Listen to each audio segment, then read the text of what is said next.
He is one of the great minds of our time. His keen intellect, his analysis of the culture, and his conversations with other great thinkers of our time. I think the history books will remember Joe Rogan with awe and wonder.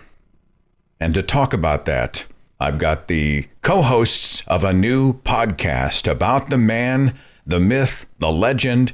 The show is called the Know Rogan Experience, and I've got the hosts joining me today. Cecil, welcome. Michael, welcome. Good to have you both. Thanks for having us. Absolute pleasure to be here. Yeah, absolutely. Was my introduction not generous enough? Should I have given him more accolades? It's just an adoring fan podcast. That's all it is. We're just two adoring fans who have actually never listened to Joe Rogan before, like, say, a month ago. And so that's where the podcast is, basically. We haven't listened to him ever, and we both decided to do it. And now we're hip deep in Rogan and hip deep in some other things, too. So what was the inspiration? I went back and did a whole broadcast on the Mel Gibson interview because... Oh, yeah.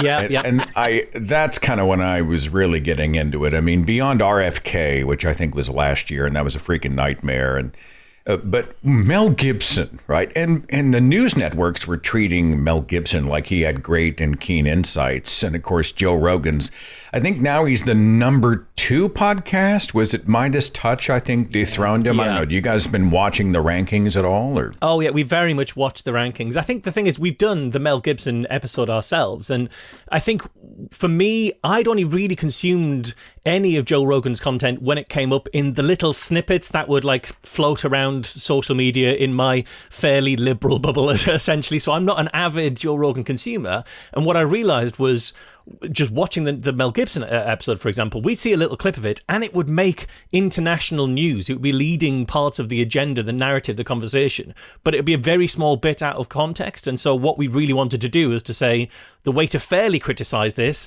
is to actually see what context it was in, so nobody could say, well, you don't know what else they talked about. You don't know what Joe's really like. So we thought we'd get to know what Joe's really like, and it's already been an adventure, and we're only 2 months into it. Sounds traumatizing. I can't imagine subjecting myself. Yeah, it can be. Aren't the shows 3 hours long? Oh, yeah, plus? they could be. One of the first ones we did was 4 hours and 26 minutes long. And you can't just listen to it once. You have to listen to it multiple times. So I listened to that show 3 times. That's over 12 hours of time that I dedicated to Joe Rogan. And it's impossible just to listen to it once and get all the nuance and everything that happens. Because Joe's conversation may be simple, the sort of interactions and the backgrounds and the sort of things that they bring up, all that stuff is really complicated. And to try to do this justice, you have to really do a lot of listen to what they say, think about it for a minute, pause the recording, do some internet searches, do some research, look on some websites to see what they're talking about, and then see if you can bring that back into what their conversation is about and see where they're getting their information from, what they're talking about, maybe where their talking points are coming from. And so it's just an really exhaustive sort of process that we go through to listen to this. But yeah, his shows are just, and they go on forever. Everybody, I don't think I've listened to a show that's under 2 hours yet. Any broadcast that requires 2 or 3 pee breaks. You know what? We're going to go to the bathroom now. Right? Yeah. Well, I'm gonna talk more about the Know Rogan Experience. But first, let me do my due diligence. There are those who don't know who you are. So how about a quick introduction for each? I'll start with you, Cecil. So I'm Cecil Cicirello. I've been podcasting, I guess, for about 12 or 13 years. I started another show beforehand that sort of failed, so longer than that. But really, I sort of got involved in the atheist skeptical sphere right around then. Started a show called Cognitive Dissonance with a very good friend of mine, Tom. And we've been recording, weekly since then. I do another comedy podcast with another group of atheists from the Scathing Atheist. It's a show called Citation Needed. And we've been doing that show for about 8 years. So I've been podcasting for quite some time. And also been dealing with sort of the skeptical realm and the atheist realm of sort of influence out there. Michael Marshall, they call you Marsh, is that right? They do, yeah. So I started the Merseyside Skeptic Society in 2009 with a couple of friends, and there were a few too many Michaels knocking around at the time. So I went with Marsh as a nickname. And so I've been podcasting. I started Skeptics with a K podcast in 2009. So yeah, over 15 years now. And I'm the editor of the Skeptic magazine in the UK. I'm a full-time skeptical investigator for a charity. But I think the reason that I was particularly drawn to this project, and the reason Cecil contacted me about taking part, is because I had another show called Be Reasonable, where I tried to have civil but firm discussions with people we completely disagree with, because I think it's really important that we have dialogue, we understand what people think, we don't let them off the hook when they're saying something that isn't true, but we also approach things with an understanding rather than a mockery. And so that's kind of what I've been doing for much of the last 15 years, and this seemed like the right time to be applying that sort of skill set to one of the most listened to and influential media voices in the entire English-speaking world, essentially. How do you engage with people who have wacky opinions and sometimes destructive and even bigoted points of view? How do you do that without bursting into flames? And I'm asking because I need instruction. I've been trying to de-escalate. I've been trying to talk to people I disagree, even vehement disagreements, because I don't think we're going to change the culture by hitting people over the head with a sledgehammer. Yeah. But I really, really, really want to hit people over the head with a sledgehammer, Marsh. How do you do that?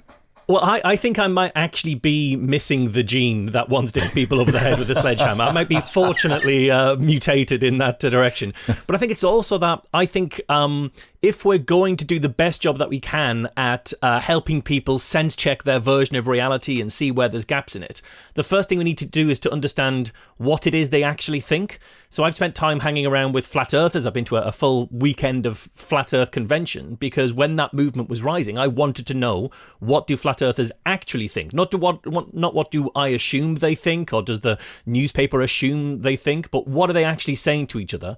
How are they persuading each other? Because if I can understand those arguments, I can understand how they'll persuade the person who isn't fully committed.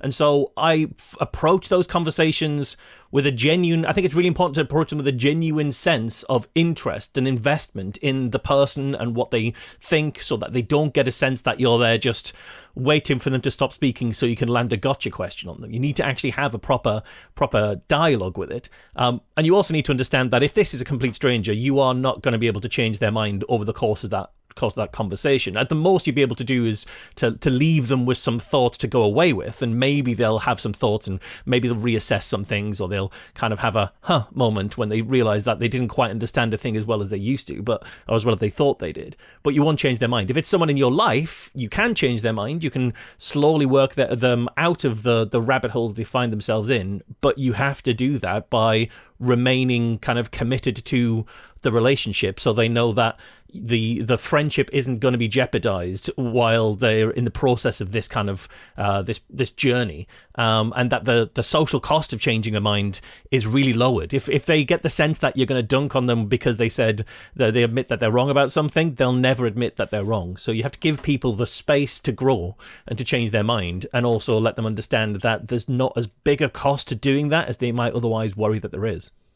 So you mentioned the flat earth community. Joe Rogan was once a moon landing denier. We didn't land on the moon. Truly a great intellect. Have you guys gotten into some of the conspiracy theories that Joe Rogan has promoted, either then or now? There is, I would say, a stream of conspiracy theories pretty much every single show. The common ones seem to be that the JFK assassination comes up quite often. They talk about it all the time. I think Joe, at this point in his career, is really talking about government and how government obfuscates things, and how he is sort of very, at least very recent, up until recently, was very anti-government. So I think Joe very much is thinking about those things, and what comes up often are sort of government conspiracies. So they talked about 9/11 recently on a show we covered. He often talks about COVID conspiracies. That's one of the main things that comes up. I would say almost every show he has to bring up something about some sort of COVID conspiracy, whether, the lab leak theory, or he talks about how Big Pharma just wanted to sell us a vaccine, how Fauci funded research, gain of function research. He talks about those things quite a bit. So we hit some, and then on occasion we'll catch another one, a weird one will just pop up where he'll just mention someone has found the Ark of the Covenant in Africa and it's making people go blind and giving him cataracts, and it's just sort of an offhanded comment. I'm sure you heard that, Seth, when you listened to Mel Gibson's show. That was a piece of Mel Gibson's show where they were talking about the Ark of the Covenant. So a very wide range of conspiracies, but there are still several conspiracies mentioned every single show. And I think if we talk about values, I think this kind of does speak to where Joel's values come from, because he's talked at one point very explicitly said, whenever I see something in the media getting quite big, getting quite trendy, being talked about, I assume it's there to distract you from something else, which is a value set of kind of distrust the media, don't just accept everything at face value, but it's dialed up way, way, way too hard. It's way beyond 11, because when he's talking about the UFOs that were being seen around New Jersey and assuming that those were drones, the second that started to make the mainstream media, Joe's talking about how, well, this is going to be a distraction from something else. Whereas sometimes the media will just report on things that are happening because that is kind of their job. And if something big is happening, they're probably going to report on that. And just assuming that everything they say is a distraction is a bad way to embody the value of let's not always take the media at face value. So yeah, he will have his value set and that will lead him to these conspiratorial positions, but he won't ever ask the right questions. Even when it came to the Ark of the Covenant, his question wasn't how do they know that it's been found and how do they know people have been falling ill and how do they know it is what it is or anything like that. His questions were, well, what could be giving people cataracts? Is it radiation coming out of the Ark? And it's like, if we don't know that the Ark is there's no point trying to speculate what it is about the Ark that's harming people, Joe. Come on. I think he was talking to Mel Gibson about pseudo-archaeologist Graham Hancock, who believes that much of what we enjoy today as civilized human beings comes from the survivors of the lost city of Atlantis. I don't know, do you have any? If Joe Rogan just wants to have conversations, how do you approach that claim?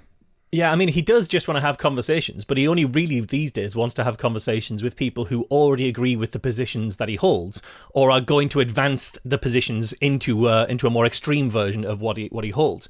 I haven't yet seen him have a conversation, particularly with someone he disagrees with in any real way. I mean, we're going to go into the back catalogue and see those, but the fact that several months into this project, we have to even go to the back catalogue to find anybody who isn't advancing exactly the same kind of line or worldview shows that his booking strategy is heavily skewed towards a certain side of the aisle or a certain sensationalist version of reality. So yeah, I don't really get the sense. There are occasionally times that Joe will push back on some of the things his guest says, but you can see the difference between how he'll react to someone he likes saying something he vaguely disagrees with. He'll be incredibly gentle, incredibly tentative, whereas as soon as they're talking about someone he dislikes, the gloves are off and it's immediately as harsh as possible, as uncharitable as possible. Joe works incredibly hard to justify the points of view and the positions of anybody he in some way likes or agrees with, and that's a bit of a red flag that what's happening here isn't proper critical thinking or unbiased conversation.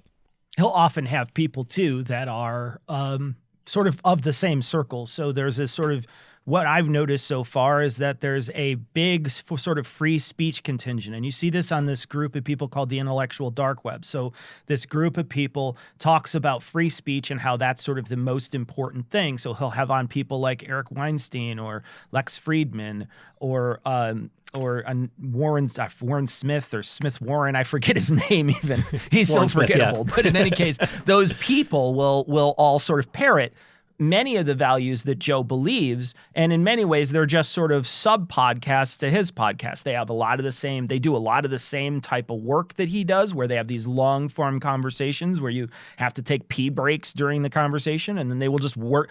They will have on the same types of people, and they will often talk about how they're this marketplace for ideas. We're an open forum, but what really happens is the people that get booked are people that really just agree with the same sort of set ideologies that all these other people agree with. Yeah, I mean, I always like to try and be as charitable as possible about it, but the uncharitable version of that is that it's a kind of an exercise in narrative building and permission structure building. Is that you always talk to the same people, you take them from this one small podcast here, they do the rounds across a lot of affiliated podcasts or sort of very similar shows, and before you know it, you've said the same thing to the same audience 10 different times, and it stops becoming this new thing that we should scrutinize and starts becoming just a bog standard part of the conversation that is no longer there to be subjected to scrutiny because it's been repeated so many times it's become a truism. And I think we do see quite a lot of that, even from what we've seen so far from Joe. What do you think explains his popularity? This is going to be a subjective answer, I know, but I know that we live in a culture that when publications put something out, they usually have to write for an 8th grade level of education. We have no attention span. We get distracted by the bright, shiny thing. I had somebody call it ADLS, attention deficit, look shiny. And that's kind of the culture that we are in. And I'm like, where are the great thinkers? Where are the great entertainers? How in the actual hell has Joe Rogan put this? How in the world is he at the top of the podcast ladder? Have you guys asked yourself this question? Yeah, I think so. I think some of it is the stuff that he's saying is uncomplicated in some ways. It lacks nuance. And I think the world's an incredibly messy place. One of the reasons we started this project was because we felt that Joe Rogan had, in some ways, a fairly large influence on the way political discussions were going into the American election and coming out of the American election. And we wanted to kind of keep... Oh, that's terrifying. Yeah, exactly. But the problem with political discussions and political conversations is to really understand the world as it truly is, you have to be able to appreciate kind of shades of grey and nuance and detail, and the reality is normally harder to understand and harder to get to the bottom of and uncertain with it. And if you want to paint a very two-dimensional version of that's quite easy for people to digest, you can sensationalize it in a way that doesn't really need that same level of kind of scrutiny and charitability to the other side and fairness or any of those things that are intellectually genuinely hard. And I think when a lot of people, understandably, have a lot of priorities in their life, not all of which involve keeping fully abreast of every single thing that happens in the news because you're trying to feed your kids and get them to school and do your job and pay the rent and all these kind of things that are the everyday pressures, people don't have necessarily the time to then invest in staying deep into the nuance. And so you can either have a very unfulfilling engagement with the complicated version of reality, or you can watch an incredibly simplistic, relatively charismatic broadcast, which gives you this very sensationalist version of how the world works that you can understand. It's traditional. It fits into these stereotypes. It's very hyper-masculine at a time when there's something of a crisis around what masculinity is or should be, as it's going through a reappraisal about how it works in society.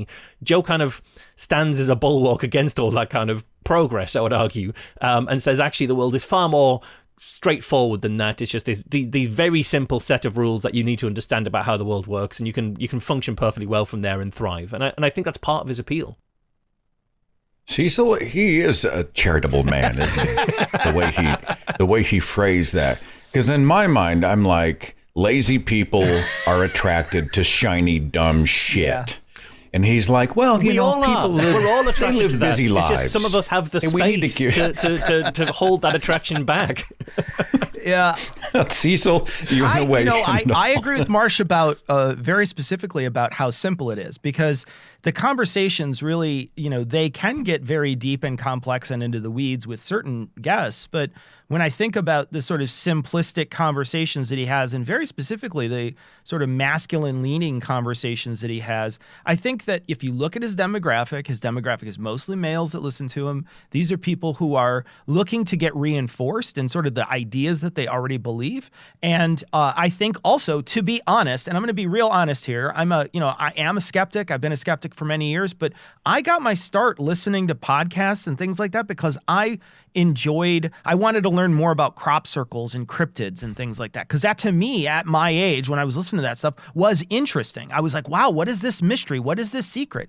And just like a good conspiracy theory and things like that, when somebody seems like they have the thread and they can pull that thread, that's compelling to a lot of people. And they hear that and they see him and they see what he's talking about. And, if he has on people, he'll have on somebody who is like, has an interesting background, and then will also throw in some of these, conspiracy theories. And then they can talk about, like, we had a special forces guy on who went through his whole idea on why JFK was assassinated. Now, none of it's based in fact. It's all just him just shooting from the hip, but you get a perspective from somebody who knows some very specific information on how they think something happened. And that's compelling to some people. So I think that there is this sort of simplicity, but also this sort of sensationalism that I think is really easy to consume when you talk about, what Joe Rogan is doing and who he's trying to reach. I think collaterally he reaches a bunch of other people, but I think his main audience is people who are maybe a little confused or a little bit wondering like what their masculinity should be. And then they're seeing Joe Rogan as sort of like a pinnacle, as somebody who has sort of perfected it. And I think a lot of those people, if you look at a lot of those people in the sphere, that is one thing that they hammer home. They talk a lot about what it means to be a man, what it means to be masculine, hyper masculine values. So those types of things are really important to that group of people. So does this reflect kind of a Joe Bro, largely 30 and under white male demographic? Have you guys gotten into the audience at all? Not really. I mean, like, I haven't done a deep dive study, but when you look at the types of things he's talking about, I think it's pretty easy to see that like that would probably be an easy target to get. And then when we heard from the media after the election, they talked a lot about very specifically how much sway Joe Rogan had in that particular in that election and in the election cycle. We had Trump on, and he talked to a lot of different people. He had JD Vance on, he had Elon Musk on, sort of in rapid succession right before the election. So he very specifically planned those out to have those people on, and a lot of people think that might have been something that really did push the election the way it did. Yeah. Jesus, can you imagine listening to Joe's voice and Trump's voice for 3 hours? I mean, we're going to do that. We are literally going to do that. Are we? Hold on a second. Are we going to have our first fight here, Marsh? I don't want to do it. Oh, gosh. I hate listening to him already. Genuinely, on Sunday, as when I start preparing for the show, I have to psych myself up to listen to his show. I have to like walk around the house and do everything that's on my to-do list that I even thought I've pushed off for months at this point. I'm like, oh, I should really paint that wall. I will get the paint out for hours and paint a wall before I would listen to Joe Rogan. He just wants to sniff the fumes to psychologically prime himself. Well, Joe I always feel like he's being played at the wrong speed. He's always like, wow, that's interesting. If it helps, I have only ever listened to Joe Rogan at double speed. I've never gone lower than double speed. I can't do that. Wow. Well, what do you think about that? Wow. And then he goes to his off-screen fact checker, which I don't think there's much fact checking. I think what he does is he goes to a search engine and throws shit on a screen. Do they fact check at all? Like actually fact check? They do, but it's really, really pretty flimsy. It's not what I would describe as fact-checking. It is very much kind of go to the first thing that you can find. And occasionally that will disagree with Joe's version of things. And there are some sort of tense, semi-tense moments where the producer, Jamie, has thrown something up that just completely destroys something that Joe has just said. And Jamie's not even necessarily, I think, trying to do that. It's just the first thing he's found. And then Joe has to kind of reconcile how to still come out to this looking like he knows what he's talking about. And he never does the intellectually honest thing of saying, oh, I was completely wrong. But there are other times that Jamie will kind of bring things up, and because it's the first thing he found, it's from sources that if you pause the screen and like zoom in, you can see the source is not something they would ever consider a credible source otherwise. There was a show we did with where he's talking to Tucker Carlson about some black nationalists who were accused and were trialed for being essentially Russian agents in Florida, pirating kind of Russian narratives and receiving money from the Russian government. And to fact check that, Jamie brings up a news article explains they did nothing wrong. And the news article is from a website which is called World Socialist Website, WSWS. It's like, I don't know that that's normally a go-to source for Joe Rogan or his fans. I don't think they like strive to find what these socialists' take on any particular news source is, but a news story is. But this time that was very, very important to them that they read that entire article out to show that these people did nothing at all wrong and Tucker was totally fine for backing them to the hilt. But you speak a little bit to really the darker shade of this. Tucker Carlson totally signal boosting this awful, bigoted, terrible human being. He keeps excusing his 20-year friendship with Alex Jones. I know Alex Jones. Yeah, he's a good guy. And man, the media has been really hard on him. I'd look at Joe going, Jesus Christ, how tone deaf can one person be about this hate monger? You guys have an opinion about, I don't know, not just the conspiracy stuff, but the bigots, the hate speakers who are being platformed by Rogan? Rogan does that quite a bit. I mean, like there's people on his show that you'll hear and you'll think, well, gosh, this person has like a really bad view of. I mean, we had a just like he said, we just talked about Tucker Carlson. Tucker Carlson's view is just terrible on so many different levels, and he's you say that Tucker is signal boosting Joe, but I think there's sort of a symbiosis here. They're both signal boosting. No, each I other meant that Joe was signal boosting Tucker, but okay. Yeah, well, no, yeah, and you're right too, because Tucker got fired. Right. So Tucker gets fired and then he starts his own podcast. So he's looking to increase his reach and he's trying to work that way. So like, yeah, these guys signal boost each other. But yeah, there's a lot. It's a lot of people with bad ideas and bad backgrounds. You look into like one of the things that'll happen is we'll start the show. And when we start the show, we'll say, hey, what do we know about this person? And oftentimes there'll be, some sort of bad firing in their past because of things that they've said or beliefs that they've held or, the things that they've said in the past have been really controversial and kind of horrible and sometimes racist. And so we'll catch some of that stuff and they're passed off as someone who you didn't think would be, have this sort of murky background. But if you don't know who they are, you're just hearing them for the first time. You don't know anything about them. So I haven't gotten done like a deep dive into all of his guests before, but I have seen graphs that have shown that, he definitely platforms a lot of people from the far right, which is it's a little problematic when you think about the thing. It certainly feeds into the ideas that he has. And it seems like those are the type of people he goes back to the well for quite often.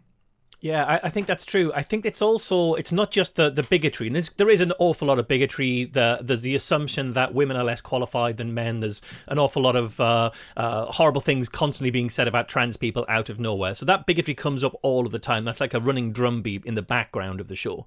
But then I think the other thing that is noticeable that I wasn't expecting is how much normalizing and mainstreaming there is of political narratives that are not backed up in evidence and not credible at all, specifically around things like Russia's invasion of Ukraine. I think at this point, there's been maybe 5 or 6 of our episodes have touched on how Russia is pretty much innocent in Ukraine. What really happened? At one point, Joe brings up, apropos of nothing, that what happened initially in Ukraine was that the US backed a coup to try and overthrow the Ukrainian government. And that was what was the threat deliberately provoked by America towards Russia that started the Russian invasion. And we actually went back and checked to see where did that idea come from. And one of the sources for the idea was a German newspaper article, or an article in a German newspaper about how all of this aggression was started by USA backing a coup in Ukraine. And that article was written by Vladimir Putin. And that is Joe's source. Now, obviously, Joe hasn't gone off and read a German newspaper article written by Vladimir Putin. So we looked to see where did Joe first come across this idea on his show. And we could find the episode where one of his guests brought this opinion to Joe. And you can see that was in like November, I think, of last year. And then 2 months later, Joe is repeating this verbatim as if this is just a well-established fact and not a piece of propaganda that's been laundered at him through several different chains, but originating with Vladimir Putin. And now it's being said on Joe Rogan's show. And lo and behold, it turns up in Trump's speech or Trump's conversations a little while afterwards. So this mainstream of really quite reality-denying political narratives is really obvious and really, really clear when you start to actually pick apart what's happening on a Joe Rogan episode. Speaking here with Cecil and Michael, who are hosts of the new podcast, the Know Rogan Experience, K-N-O-W, Know Rogan. We're getting to know Joe Rogan, and lucky us. So I want to talk about platforming. Like, as a host, I've always said no one will ever tell me who I can and cannot have on the show. And I reserve the right. I mean, if I decide I want to talk to a white supremacist on this broadcast, I reserve the right to do that. If I'm going to bring somebody else. But at the same time, it's, a cost benefit. I'm having to see context. What do I want to accomplish? Who's my audience? There are all these other questions. Will it benefit them much more than it benefits the larger conversation or my goals as a host? And there are some people that I wouldn't want anywhere near a microphone. How do you feel about platforming? If someone is going to sit in a guest chair on a show like Rogan's or yours, are there some people who should simply be denied any microphone under any context? Either one of you want to talk about that? I think Marsh and I are going to have really different opinions on this because Marsh hosted a show that literally had people just talk about their bad ideas. But I think what I would say is, I'm fine, I think, if someone wants to have someone on that has, could have the most odious of ideas, just terrible, awful human being. I think you can have them on as long as you are willing to push back against all those ideas. And afterwards, maybe even do a follow-up show where you talk about, the things that maybe you missed in the moment, where you said, you know what, I missed this in the moment, but this person said this last time and that's not true. Or, that's really hurtful to certain groups or whatever it is. I think, as long as you're going to do that due diligence to actually push back on really bad ideas, then platforming, I think, it's not as bad. I think what the problem is when it comes to Joe Rogan is he doesn't push back on anything. So the person will come on, spout some of the most craziest, weirdest ideas or awful ideas or blatant misinformation, disinformation, and there's never a moment where anybody has any kind of fact checking or there's never a moment where anybody pushed back on anything really ethically. So I think that when it's Joe Rogan doing it, I just think he does it irresponsibly. I think there's a responsible way to do it and he just doesn't. He fails. Yeah, I think I actually, as much as you introduced that, I think I'm on a similar page. But as you say, I did have a show. I do have a show, Be Reasonable, where I have spoken to white supremacists. I've spoken to people who promote cancer cures. I've spoken to all sorts of incredibly nasty people. But I haven't spoken to people that I like and agree with on the show because that's not what the show is. And so I don't have a worry about platforming someone in those situations because when someone says, you've had Jared Taylor from American Renaissance, who's an absolute white supremacist on the show, do you worry about platforming him? No, because the platform he's sharing is with the guy like last month that I talked to who thinks that in 15th century Suffolk, 2 alien children emerged from a cave with green skin. And that's the platform you're on, the platform with flat earthers and people who believe that they're talking to the dead and all this kind of stuff. So like, it's pretty clear that if you're on this show, it's not because I think you're super cool and that everything you're saying is right. It would be trickier if I mixed that up and said, well, sometimes this person is someone I wholeheartedly endorse, and sometimes this is someone I'm just having on for the conversation. If it's not totally clear from the outset which is which, and if you aren't framing it, as Cecil says, with the right level of pushback when it is someone that you completely disagree with. Yeah, I think we all stand on the same side of this, right? If there's light, I think there needs to be heat when appropriate. Yeah, and it's not so much about platforming as it is about legitimizing. If your platform is going to legitimize someone's views and bring those views unchallenged to an audience they wouldn't otherwise find, that is an issue. And I think one of the things that I think Rogan is potentially quite dangerous for is that some of the people he will have on his show are 1 or 2 steps away from incredibly damaging views. And if you see him on Rogan, they may seem totally normal.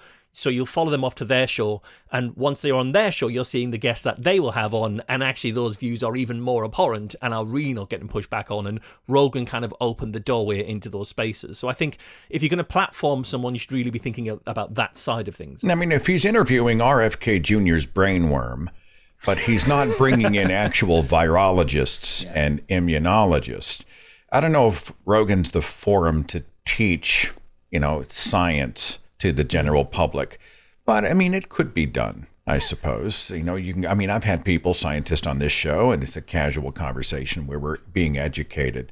But, the fact that he can find time for RFK Jr., but he's not giving at least equal time to people who have PhDs in their field, who are, respected career scientists working in those fields, it just makes me absolutely crazy. Well, it's not just that it's RFK is on, but every third show he will say the words Anthony Fauci is evil. So he will attack someone like Anthony Fauci and say, like, look at all the harm that this person did, and look at how evil he is, and he sits in a congressional hearing and he lies, and he's just a liar, and he's evil. So it's not even that he's just promoting RFK and all the bad ideas that RFK thinks. It's that he's going one step further by demonizing people that could be a counter to RFK. Yeah, I think so. And I think that's true of Trump as well. So when we talk about the fact that Joe Rogan likely, in all likelihood, had quite a sway in the election, however big that might be, I don't think it's necessarily the bit where he had Trump on the show for however many hours. I don't think that's what did it, because however many people watched that's kind of a one-off. The bit that actually would have been more valuable to Trump and to his side of that fence were the times that every single time afterwards that Trump's name gets mentioned on the Joe Rogan show, it is nothing but praise. So whatever Trump said on that interview is now gospel and will be repeated so many times across multiple interviews that it becomes just a truism. It's absolutely unchallenged in any way. This is now just a part of the fabric of reality. So I think if your job is to try and seed a narrative, it's not even necessarily the being on Joe Rogan that does it. It's getting the point into Joe Rogan's head to the point where he will, apropos of nothing, bring it up several interviews down the line, divorced from its source, so you can't even see the fingerprints of where he got it from. That's the bit that I think has the most effect in terms of cementing these counter ideas in people's minds. And like a dog that you have to feed a pill to, people will take the bread that they stuff that pill in, or the peanut butter they put that pill in is free speech, or that the government censorship. If they can get around these things, they can basically they have their own pitch book. They can just put it up on the screen and just play whatever they want and pitch whatever they want. Mark Andreessen does this.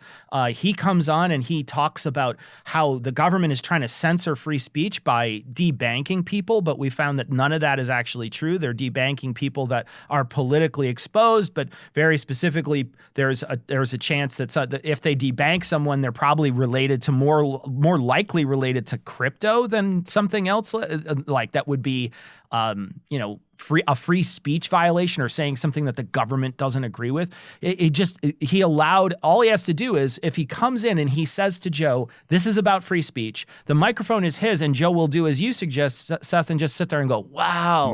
Crazy, wow, amazing, oh my God, that's awesome, or that's crazy. And he'll say it constantly. He doesn't interject, and the person will just be able to say whatever they want. He did the same thing with Zuckerberg. Zuckerberg came on, all he had to do was talk about free speech for a few minutes, and then he just basically read the Facebook terms of service to people for 2 hours. He just talked about how great Facebook is and what Facebook is doing and how Facebook is going to open up free speech for everybody. And Joe just let him do it, because the thing is all you have to do is push the right button and he'll let you in. He'll just let you in, and you can use his microphone as much as you want. Especially when it came to Zuckerberg, what I thought was really interesting about that one was Zuckerberg framed this as free speech, and Joe was just not in any way, therefore, going to push back. But what he was actually talking about was how evil the evil European Union has come for Facebook and had levied these billions of dollars worth of fines against them. But at no point did Joe say, well, what were those fines for? Because if he'd have asked, he'd have found out that this was a corporation abusing the privacy data of its users. And Joe Rogan otherwise would be anti-corporations abusing your private data. This is the kind of thing that Joe Rogan would normally be completely against. And he sat down opposite the guy whose company's been fined billions for this, and it never crosses his mind to ask, because he's been placated. He's had his little belly rubbed with the talk of free speech.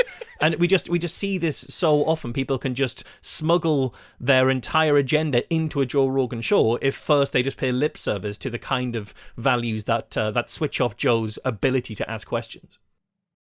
So if the shows go 3 to 4 hours before I send all of my viewers to find you, and you spend all of this time prepping, your shows aren't 12 hours long, No. right? Oh, no. We try to limit it. We try to cut it out because there's a lot of trash in there, so we'll cut it out. We do play clips of Joe, and we normally play, certain clips. We have segments on the show. Every week we try to talk about sort of one logical fallacy or one idea that he's getting wrong, and we keep that as a segment. We normally do a main segment where we talk about sort of what the main thrust of the show is about. And then normally on Patreon afterwards, we'll do a sort of gloves off portion where we just sort of collect the odds and ends we had comments about that didn't really fit in the main show, and we do a discussion about that probably swears a little more than the main show. But it's really, we don't spend an extensive. We're not going to make you listen to a 4-hour show because we listened to all of Joe Rogan with you. That's not the show. I think I may title that. This broadcast, I may call it "They Watch Joe Rogan So You Don't Have to." That's exactly it. That's why we did the show, is because not everybody, there's a lot of people who want to know what the most influential media voice around is saying, but don't want to have to actually listen. And so we do the listening, but we don't, it's not a comprehensive minute by minute fact check, not least because that would be quite boring to listen to. So we try and say, well, here's a big story that came up, and we're going to go in depth on that to show you that this is what happens when you start to examine things in depth. But we also try to do it in a way that if you were a Joe Rogan fan, but you were curious as to, Joe will always say, I don't get everything right, I'm not perfect, I'm flawed, I will get things wrong sometimes.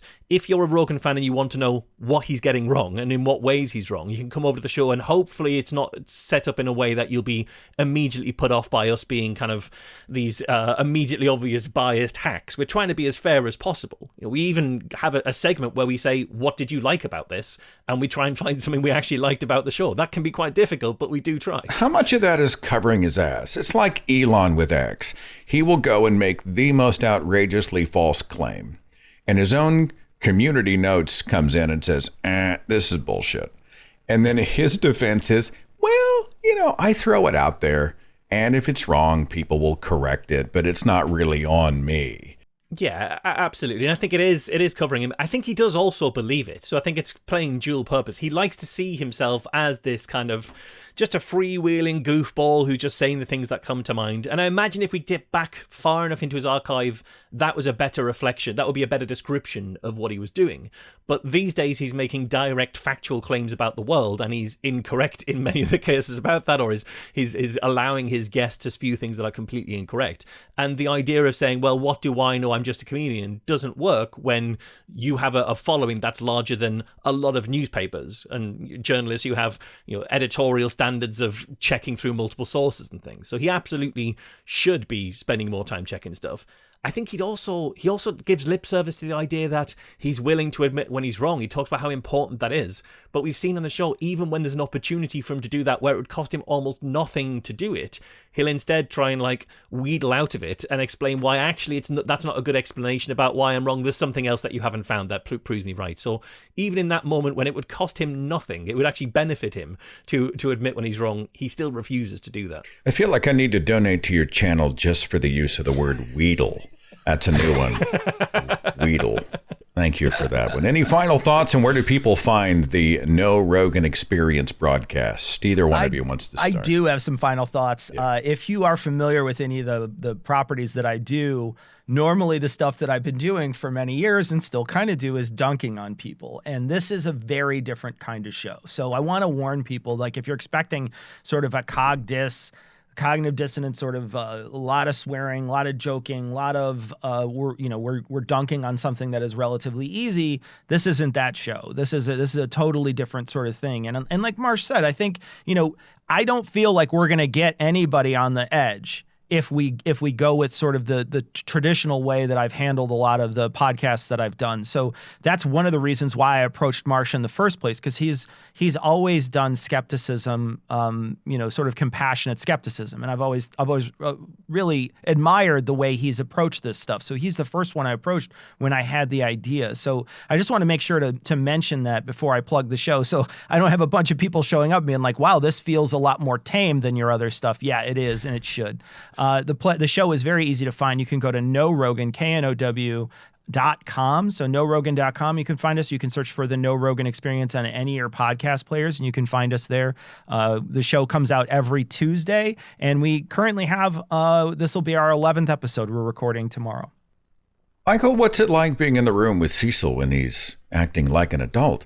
I mean, because I'm used to Cogdis, so he just all bets are off. These guys go hard. There is just, irreverence is the order of the day. And now he's de-escalating and he's tame and wow. It's just I think he's a sensitive soul. He doesn't like people to know it, but deep down he's a sensitive soul. I've always felt that about him and about Tom. So it's nice to see for Cecil to have the opportunity to let his purely sensitive and sensible side out.